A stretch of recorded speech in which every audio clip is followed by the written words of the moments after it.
మనం ఎప్పుడు కూడా మన ప్రవర్తన మనకు నచ్చినట్టుగా కాదు, ఎదుటివానికి ఎలా ఉంటుందో. నేను ఇలా ప్రవర్తించడం ద్వారా ఎదుటివాడు భక్తిలో ఎదుగుతున్నాడా, భక్తిలో సన్నగిల్లిపోతున్నాడా. ఇక్కడ దావీదు గారు కూడా పాపం చేస్తూ ఆయన ఏమంటాడంటే, నన్ను చూస్తూ ఇతర చాలా మంది ఫాలో అవుతారు కదా. ఇప్పుడు దావీదు గారు రాజు, ఆయన ఎక్కడి నుండి వచ్చాడు? గొర్రెలు కాసుకునే పరిస్థితిలోంచి సింహాసనం మీదకి ఎక్కాడు.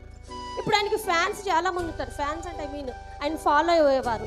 ఇలాంటి భక్తిపరుడు దావీదు అంటే ఇలాంటి శక్తి కలిగిన వాడు, దావీదు బాల్యంలోనే గొల్లాతుని చంపాడు, ఇతనికి కారణం ఏంటి అంటే దేవుడు అనే ఒక వెర్షన్లో, అంటే దావీదు ఎలాగైతే దేవుని వెంబడించాడో ఆయన ఫాలో అవుతూ ఆయన అనుసరించే వారు కొంతమంది ఉంటారు.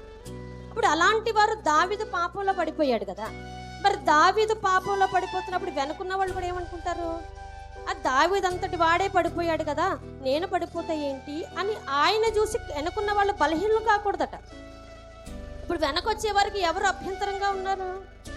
ఎదురు వెళుతున్న దావీదు గారు అభ్యంతరకరంగా ఉన్నాడు. ఆయనకి ప్రార్థన చేస్తాడు, అయ్యా నన్ను వెంబడించేవారు, నన్ను చూసేవారు బలహీనలు కాకున్నట్లు నన్ను సరిచేయ ప్రభువా అని ప్రాధేయపడతాడు. పాపంలో పడిపోయాడు, వెనకొచ్చేవాడు ఏమనుకుంటాడు, ఆ దావీదు లాంటి గొప్ప భక్తిపరుడే పడిపోయాడంటే నేనెంతలే అనుకుంటాడు. అంటే మన ప్రవర్తన కానీ, మన మాట కానీ, మన ఏ విధమైన కార్యాలు కానీ ఎదుట వ్యక్తిని అభ్యంతరపరిచేదిగా ఉండకూడదు. అంటే భక్తి మనకు దేవునికి నచ్చేటట్టుగా చేయాలి, మనుషుడు మెచ్చేటట్టుగా కూడా చేయాలి. ఎప్పుడు మనిషి మనల్ని చెడ్డోడు మంచోడు అని అనడవు, మనల్ని ఎప్పుడు కూడా సట్వే చేయడు. చెయ్యకపోయినా మనలో అంటాడు కదా, నిందించుటకు అపవాదికి మీరు అవకాశం ఇవ్వద్దు అంటాడు. ఎలాంటి నింద, పలానా వాడు ఈ నిందలో ఉన్నాడు, ఇలాంటి పరిస్థితి అన్న విషయంలో మనం వెళ్ళిపోకూడదు. అలా వెళ్ళిపోతే ఎవరికి అవమానం?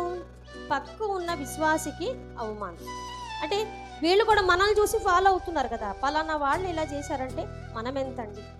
ఇప్పుడు యాజకుడైన ఏలీ కుమారులు చేశారు, యాజకుని కుమారులే చేశారంటే మనమెంత విశ్వాసులు అని విశ్వాసులు బలహీనలు పడతారు కదా, విశ్వాసులు మార్గాన్ని తప్పిపోతారు కదా. ఇక్కడ భక్తుడు అదే అంటున్నాడు, ఏమంటున్నాడంటే అభ్యంతరాలు రాక మనవు, అది ఎవరి వలన వస్తునో వానికి శ్రమ అంట.